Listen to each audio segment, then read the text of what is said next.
Hey, Worldschooling and traveling families. Are you or someone you know planning for Italy this spring? Join us on the vibrant streets of southern Italy at our Naples World School pop-up hub from April 27th to May 3rd. We'll explore ancient aqueducts, wander the art-filled Spanish quarters, and take epic trips to Pompeii. It's the perfect chance to build community and travel buddies while soaking up the local culture. Ready to join us? Head over to the Facebook group to check the latest kid counts, ask questions, and connect with other families. I can't wait to see you all in Naples this April. Today's amazing episode is with Laurie Bevan-Jackson, a UK-based teacher currently on a sabbatical with her wife and twin daughters, and we chat all about their gap year journey through Southeast Asia and Japan. The conversation explores the intentionality of their adoption process, the benefits of experiential world schooling, while also providing a candid look at the financial planning required for a gap year and their specific experiences navigating different cultures as an LGBT family. Stick around to the end to hear what their kids said that made all the ups and downs worth it and their must-travel with item recommendation. Welcome to Wander World School, a long-term and slow family travel podcast. I'm Susie, a travel-loving money nerd, mom of two, and our family lives between Spain and Colorado. On this show, we discuss the stories, logistics, and finances of traveling families and the many ways to learn along the way. Today, we get to know Laurie Bevan-Jackson. Thank you for having me. So I'm Laurie. I am married to Kelly, and we have two little girls, Summer and Daisy, who are 7. We adopted them in 2018, and they were 8 months old when they moved in. If they were still in school in England, they would be in year 3. But we are currently in Thailand, in Koh Samui to be specific. So we're on our second week in Koh Samui, which is absolutely brilliant. We're based in Leeds in the UK. I am a primary school teacher by trade, and my wife is a firefighter. So I can't wait to hear more about your family travels. But I do like to go back and hear a little bit more about, for you or for your wife, how both of you started traveling. Kelly travelled loads and loads as a child. So her dad kind of worked all over on ships. So he saw lots of different parts of the world, and then he'd come home and then he'd take them all on holiday to somewhere that he'd been. And it's really funny because we talk to people and they say something and they're like, "Oh, but I bet you've been there." And Kel's like, "Yeah. Yeah." And like she hasn't been everywhere, but she's been a lot of places. And she took a gap year when she was like 21, and then we took a gap year together 10 years ago. And then obviously we're here. So she'd done lots of traveling, whereas I spent like my family holidays. We went to Fuerteventura every year. We went for 2 weeks, and it was brilliant. We had the best time, and my sister and I, we'd make friends with everybody, and we'd just run riot for 2 weeks. But I always had really itchy feet. I used to go and spend time with my grandma in the north of England, which I now ironically live in. She used to take me out on these crazy day trips, and we would go and she'd make these amazing egg sandwiches, and we'd take prawn cocktail crisps, and she'd tell me these stories, all these places she'd been. And, we were going to like National Trust houses or big estates or museums or just things that we still do with our children. I take them to the same places that I went with my grandma. But I think she really showed me that, like, let's just go and do it. Like, there is an adventure to be had. So let's just go. And then we met when we were 23 and 30. We went on a holiday to Cyprus, but we were like, where are we going to go? I've always wanted to go to Thailand. I've never been before. Kelly's been numerous times. She was like, "Okay, great. We'll go to Thailand." I was like, "Okay, this is amazing." I actually so vividly remember getting on the aeroplane. I'd never been on a long haul flight, and the screens were in the back of the seats. Blew my mind. And we had this month in Thailand, and we did a bit of the north, and obviously did the full moon party because we were young and cool. And I just fell in love, like absolutely just fell in love with it immediately. We took the girls when they were 3. So it was just after COVID in the January. So my contract that I was in was like temporary, going to hand in my notice in December. We're going to Thailand and we'll be back in February. My head teacher was like, "Right, I'm going to type it. I'm going to put it into a contract." So she basically tied me into a full-time contract, like a permanent one, but with this time in Thailand. So she's not silly, but it was amazing because it meant that we could just leave. We had 6 weeks, and it was just amazing. And it's when you go, yeah, do you know what? Thailand is as good with children as it is without. It's different, but it is still amazing. It sounds like Thailand is a special place for you then. I went to Thailand with a friend. We did a yoga retreat. We went all over Southeast Asia for about 3 or 4 months. So it's on our radar to get back to that part of the world. But that's great to hear your adventure. And you did share a little bit about your adoption journey on the blog. And I'd love to hear more about that decision to adopt and how that process unfolded for you in the UK. So we both wanted children. We talked about it, actually talked about it on our last world trip together. I remember where we were because it was in Georgetown in Malaysia, in Penang. And we were sat in the shop that is where Jimmy Choo did his apprenticeship. That's where he learned trade. And then it's now just this gorgeous little shop. And so we were sat there and we had this whole like life conversation, made like the 5-6 year plan, and getting married and having children was in that. And I'd always wanted to adopt. So Kelly, it was something that Kelly was really open to. We talked about like IUI and IVF, but actually like when it came down to it, I was coming home to train as a primary school teacher. It actually made more sense for us to adopt first and then look at kind of carrying children. We kind of switched it on its head a little bit. And then we also kind of thought, well, do you know what? Actually, if we were to adopt first and then to carry children, the children who were carried would be coming into the adopted children's family rather than the other way around. So rather than adopted children into a family that was already established. So that kind of felt really nice. Like it kind of made sense that actually it would be that way around. So we got married in 2017 and then we put in our registration of interest. Then they come round and they interview you and there's lots of training, and then you have a social worker who comes around every week and has conversations with you about absolutely everything. It was really interesting actually because you really have to think about what you're going to do. So it is really involved. Then we went to adoption panel, which is where you're approved to be adopters. And then the day after we went to adoption panel and were approved, our social worker came round with a little profile of the girls. So it had a tiny little black and white photo because somebody who is called a family finder had given her this piece of paper as she left to come and see us, like as she was walking through the office. So she'd not even had time to print it in colour. And that's all the information that we got. And we looked at it, like it was the most amazing moment where you just know one of them's got dark hair like me, one of them's got blonde hair like Kel, like they're two little girls. Honestly, you couldn't write it. It was amazing. So yeah, so they moved in on the 5th of December in 2018, 8 months old. And that's our forever day. Okay.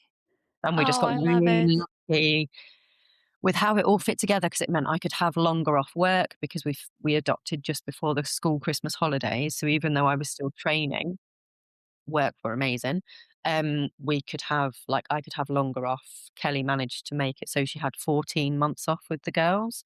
So it just kind of all fell into place and we don't need any more children. Like it's perfect. It is as the four of us. What a wonderful feeling. I Yeah. think it's a really beautiful way to create a family Thank is you. with that intentionality, and you have to put so much effort into it with all those steps Yeah. involved. I encourage families to create families whatever way works best for them. But at the same time, there is some benefit, I think, to some of that intentionality Yeah. and asking those questions. And twins too. I'm sure that was like double, right? They had a foster carer, Auntie Catherine, and she was so incredible and gave them the most amazing start. But you also get handed like a routine. And here they are, and this is how much they drink, and this is what time you do it. And you go, oh my gosh, this is amazing. We're going to do this and we're going to replicate it. And we did that for about 2 weeks and then we kind of found our rhythm. And so actually that's like an incredible privilege to have that kind of expertise and that knowledge. And we had 10 days with her and the children to really get to know them and how these things work. What has that twin dynamic been like with the girls?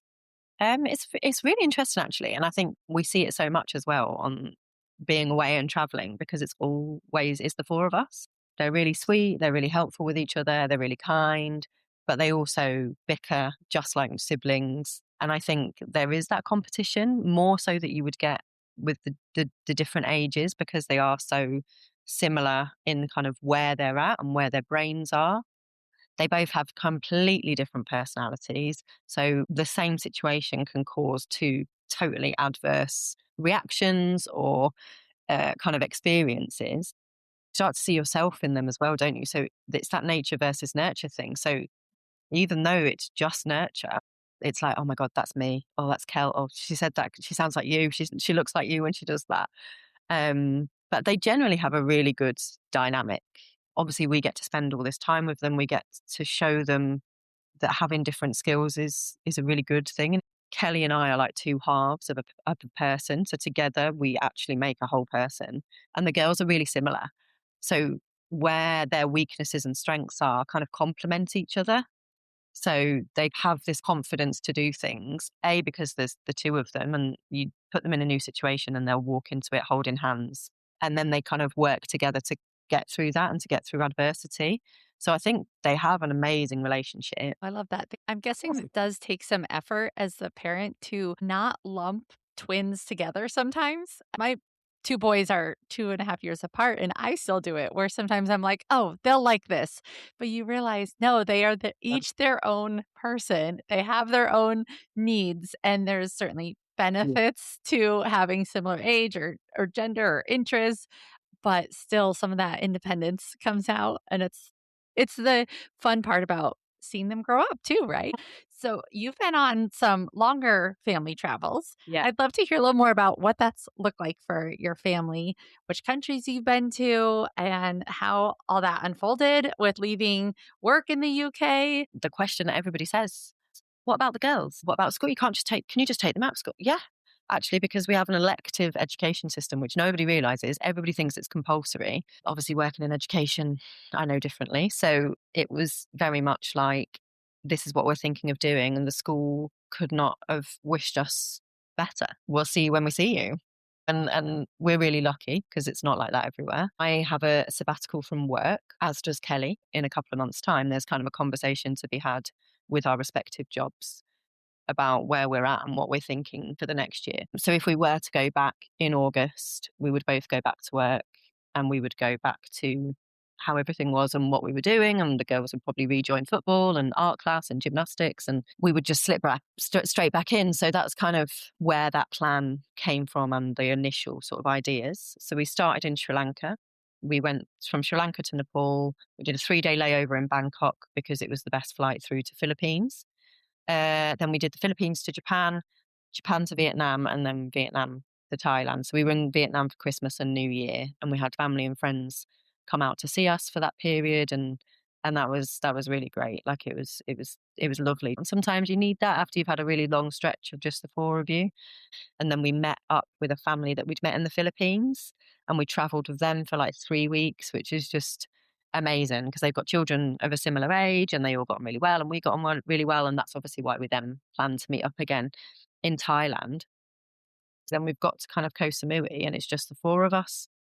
And it's that opportunity to reset and do things at our own pace, which is also really nice. I love that about longer travels when Yeah. you can have a mix of speeds and tempos and find space for you as a family, especially after so many weeks with other families.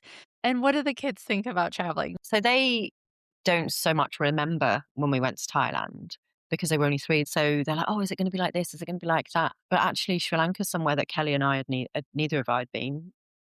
Nepal was the same, and the Philippines. So actually, there was a bit of like, we're just going to go and explore together. Like these are things that we would like to do, and I think in the most part, they love it. They love the freedom of it and what having a pool right outside the door sometimes and being able to go on these adventures and just having that time for us. And you occasionally get that minute where they're like, "Is everyone else at school?"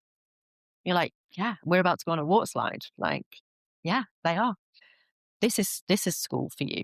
Like, you need to listen to this tour guide because this is your education for the day, and you need to remember it. And then 3 months later, it comes out in a conversation, and you're like, "Oh my god, I can't remember that. What was she talking about? What did she say?" Like, it's honestly, it's crazy the stuff they come out with, and the things they remember and link together. So it's just amazing. Like, It's fascinating yeah, to watch that. Yeah. What and it's has education looked like for you all? really funny because we meet other people, and they're like, "You must be teaching every day," and it's like, "Oh, because I came away not to teach every day." I bet. And Yeah, you're on sabbatical too. yeah, yeah. And I don't want them to be at a disadvantage when they go back. And I know how the curriculum works. I understand what is on it and what they need to know and what they need to know before they go into the next year. But also, like, you cannot teach swimming with a whale shark, climbing a volcano, visiting an ancient city, all of these things that as a teacher, I wish. Did you ever watch The Magic School Bus as a child? I was obsessed. As a teacher, I wish I could do that. And I could take them and I could show my class and just go, right, come on, look, we're going to go and see what the beach is like or what this is like or do this and I can't. And actually I've got this opportunity this year to be able to do that with my own children and go, look, this is what happens. And it's been great because actually when we saw the whale shark and swam the other day, they were like, can we write about it? And you go, oh, do you know what? Yeah. Like child-led learning, like how amazing is that? Like how hard it is to get children excited about writing something that they don't know about or they're not interested in. And they go, oh, we want to write about this. And we know this about it because we asked the guy on the dive boat. And you get this really organic piece of writing. You can't teach that. I can't teach that. Like I'm a good teacher. I cannot teach that to the children in my class and I cannot take them out to go and see the beach and to have those experiences. The experiential learning for me, I think has just been just incredible, like absolutely amazing. And we'll do the maths and we'll do the basic things and we'll do the things that you need to be able to do because eventually we'll be back in an education system that requires that, but we're going to do it our way. I love that flexibility to get to design that. And I'm just curious on your take as an educator at the ages and stages of kids where this experiential learning can really shine and how to incorporate that even with older ages. At this age and kind of maybe up to sort of 9, 10, you get that real innocent excitement about everything. And you can go and see crabs or whatever it is that we've gone to do. And it's the best thing because it's real and it's there and it's exciting. And I think the more of that we do younger, the better. They're just better prepared to learn, to sit, to write. They've got the strength in their hands. They've got cognitive ability that you can't teach and you can't build in the same way in a classroom. Like as hard as we try, I cannot build that kind of critical questioning and curiosity in the same way. And I think experiential learning, it looks different the older you get. There's always a place for it. I still remember the school trips I went on when I was in secondary school. They were the best things, and you remember stuff, don't you? I remember learning about the Blue John Caverns in Derbyshire. I went on that trip in year 7 and I was 11. I think comes deeper and there's things that you build, but I think it depends which education system you're thinking of doing. If your children are going into the UK and they're going to be sitting GCSEs at year 11 in a school situation, you want to be able to prepare them for that. But I also think that children learn so much being out and doing things and learning real life. I had a young lad, actually, I was telling the girls, he really struggled with addition and subtraction. So doing column addition and subtraction, if I made it into money, he'd do it in his head. And that's because he'd gone to work every Saturday with his dad and he knew how to deal with money.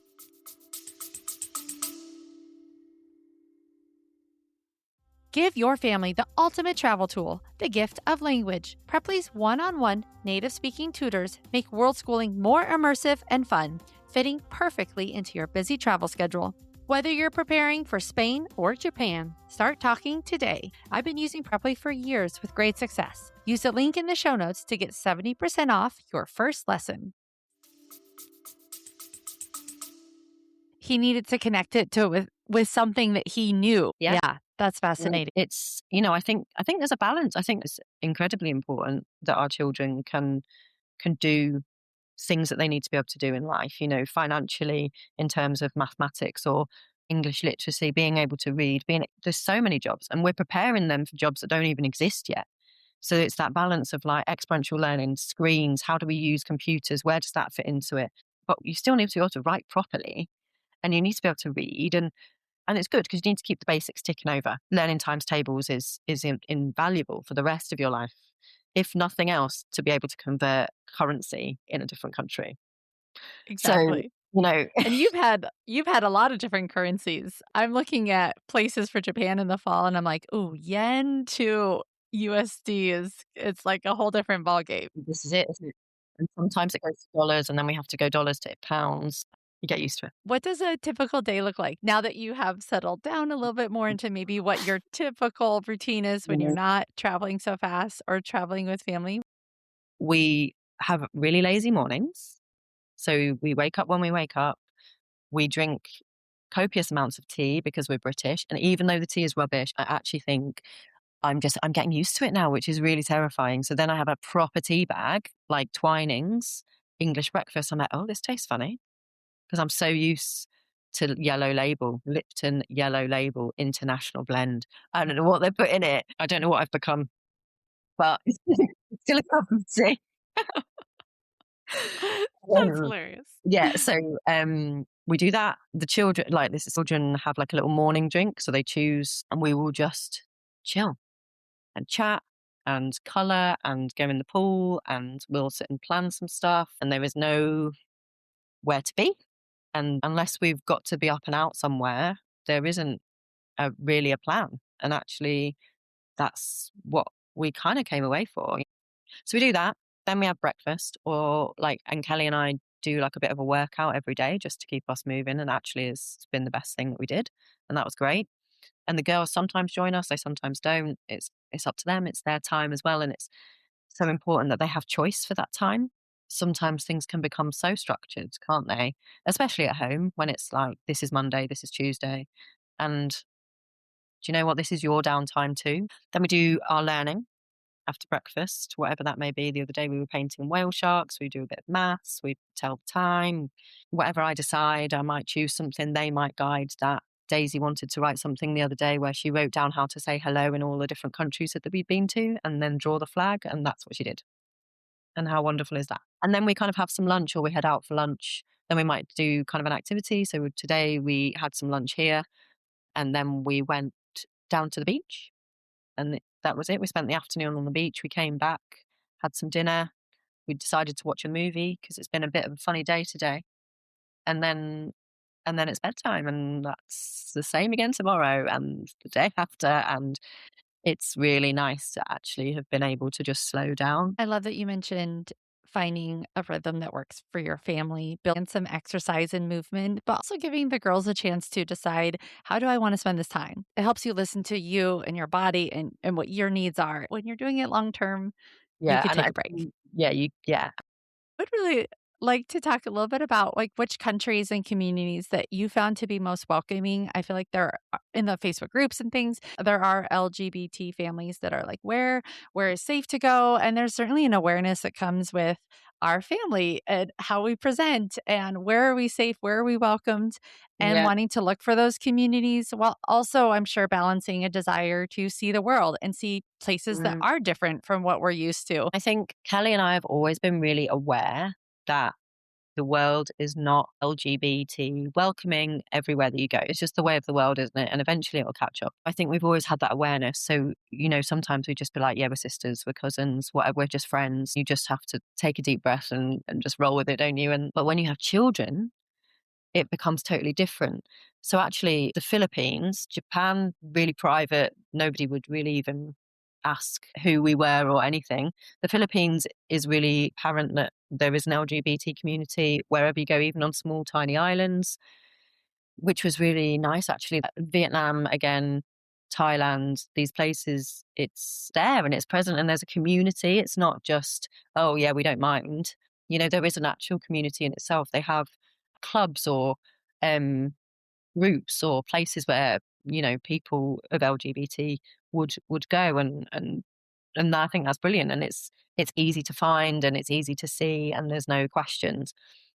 I think the big thing for us, and I wrote a blog about it, what we'd found hard in Sri Lanka. And it wasn't that it was unsafe. It was just that several times a day, somebody completely random, somebody we were talking to, or maybe in the restaurant, or actually just people on the street would come up and say, who's mama? Who's mummy? Who's babies?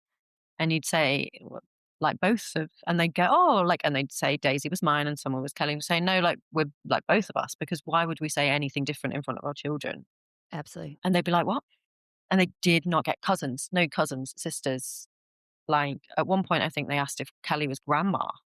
So, but this would be like every time we got in a tuk-tuk, every time we went into a restaurant. So sometimes it was like 3 or 4 times a day we were having this conversation with people, and they did not get it. Got to the point where you feel really awkward in that restaurant, or you don't want to stay, or they have questions that they don't know how to ask. And it just became really hard work, and became really apparent that it wasn't accepted and that wasn't okay. And I appreciate that in their minds, being in a same sex relationship carries a 10-year penal sentence. Yeah, like in prison. It wasn't that it was unsafe. Like I say, it just was really hard to have that conversation all the time. And then as soon as we got to Nepal, nobody asked, every single day in front of our children, and try and be like, no, we're both mummy. One guy actually even said, prove it. I actually went to get my phone out and show them a picture, and Kelly was like, don't you dare. And I was like, yeah, actually, yeah, rain check, like, thank you. Really tainted Sri Lanka because it was every day. And it'd be interesting to see if other people had the same thing. But I think every day for 6 weeks, it just becomes really hard work. We don't want the girls to feel like we can't say that, and that it's not like that their family is not okay. And actually, maybe we should have thought about that. Like, we're not obviously married. We're just 2 women and 2 children. But if you're going to ask, then that's what became the issue. I think you bring up some really good points around. I mean, there are places where safety could apply to any family that's traveling there. And then there's this realm of, do we feel comfortable? Can we Mhm. move in this space? Sometimes with kids, I know that they're loud and they make us stick out a little bit more, because here I am yelling at them in English to get off that fountain. I can't blend in as easily as, pre-kids. But it is one thing if you can't feel as comfortable moving around that space or being asked questions, and Did kind of have those conversations with us, I like, bet.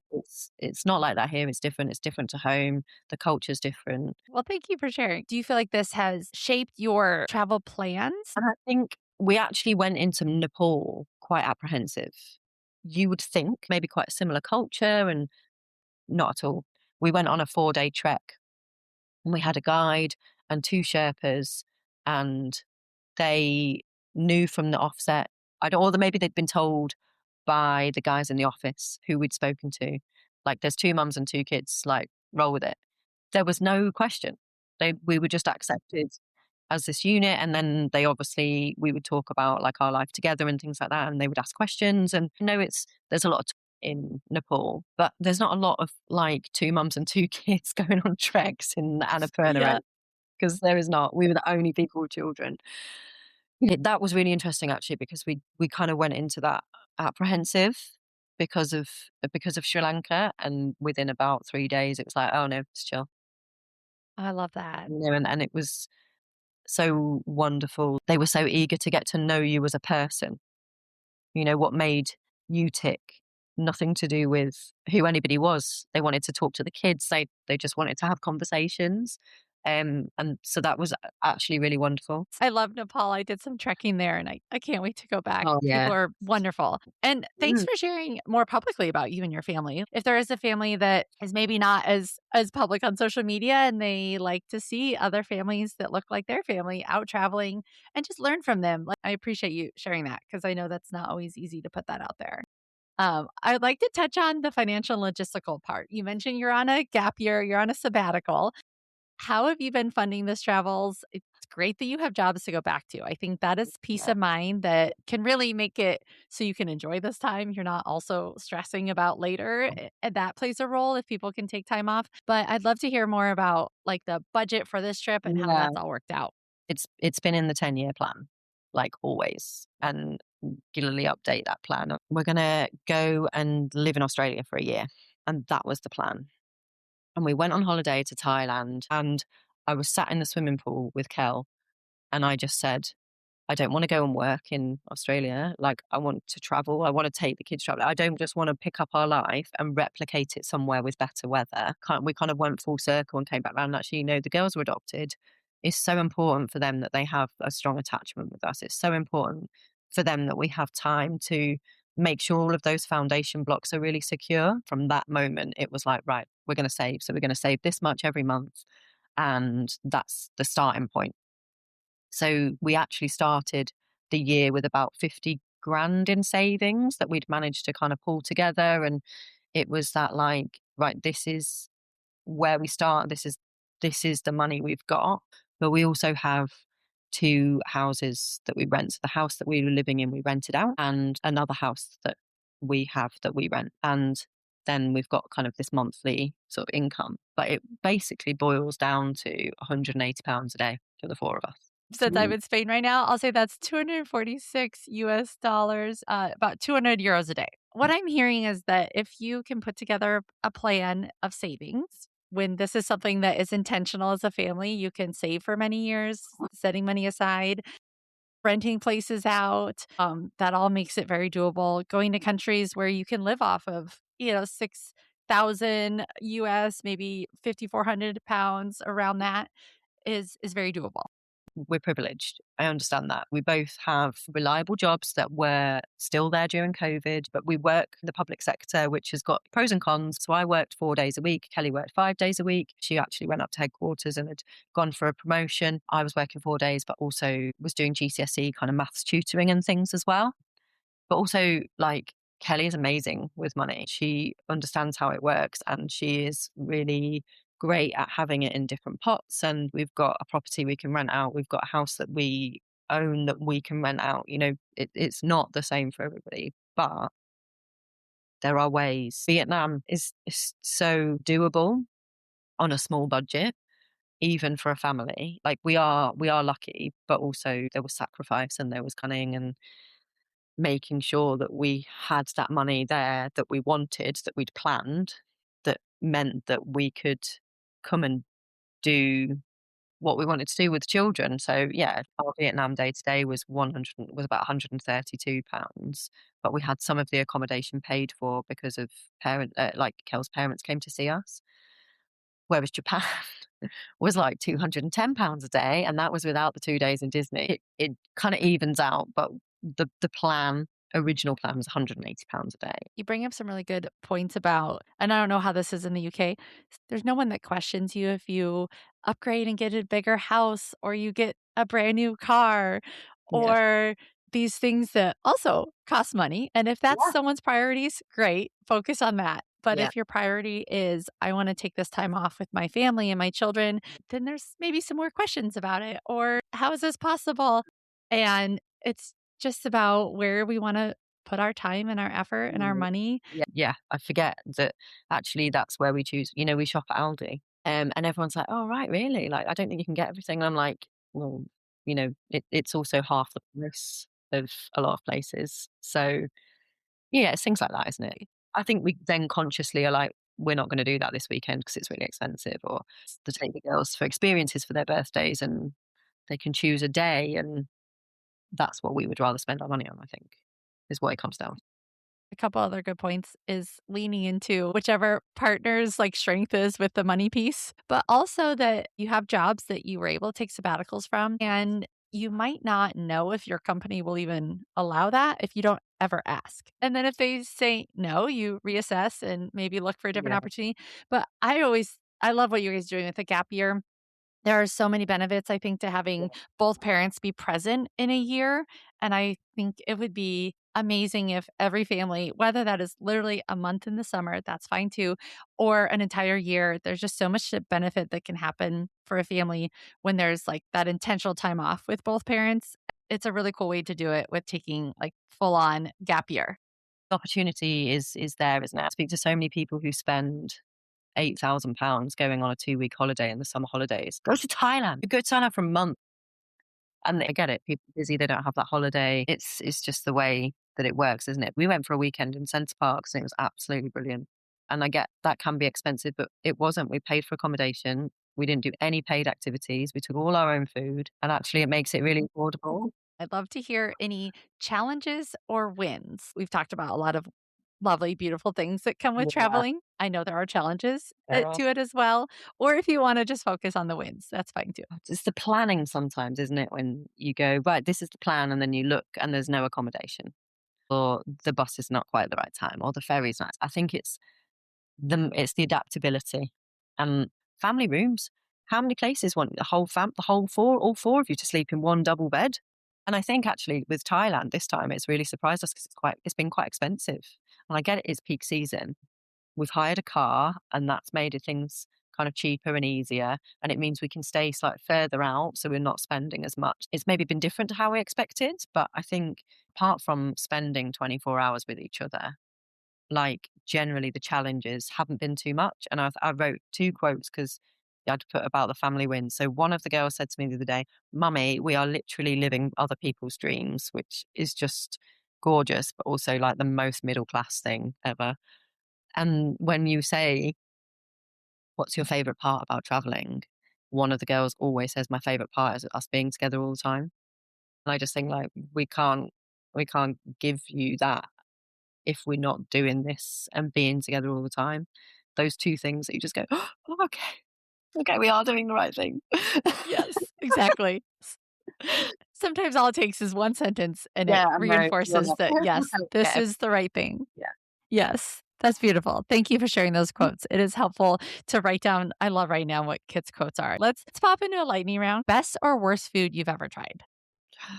Hanoi, we went on a food tour and it blew my mind. I love Vietnamese food, but this was unbelievable. We had 6 dishes and it was amazing. That sounds delicious. What's one item that you cannot travel without? My pegless washing line, hands down, is unreal. It hooks to anything, it sticks to anything, and it's like wound elastic. So you don't need pegs. You could just poke things into the little holes and I'll send you a photo. And so you can basically hang it anywhere and let your clothes dry and not need the clothespins. That's genius. What is the best sunrise or sunset that you can remember on your journey? Koh Lanta sunsets, they are just unreal. And Coogee Beach sunrise in Australia. What's the first thing you do when you arrive somewhere new? Bags, money, SIM card, physical SIM card, eSIMs are a rip-off, taxi. That's it, in that order. Yep. Perfect. And if you could teleport to one place right now, where would it be? Home to see my sister. She gave birth to my nephew in May and we left in August. And it was like, why the timing is... So we get to FaceTime, but yeah, I'd go and see them. My brand new nephew was born in May as well. And so we did spend some time last fall, but I'm looking for some more cuddles this summer. Where can people find you? So everything is on our social media page, which is at Reality of Adventure. Well, this has been great. Thanks for joining me. It's been fantastic. Thanks, Susie. What a great episode. Want more? Join us for the virtual Worldschoolers meetup on March 19th. We'll be connecting at 7 a.m. in California, 8 a.m. in Denver, 10 a.m. in New York, 3 p.m. in Central Europe, and 10 p.m. in Vietnam. We can't wait to see your faces and hear about your adventures. Sign up in the show notes. Loving the show? Share it with a travel buddy. See you next time.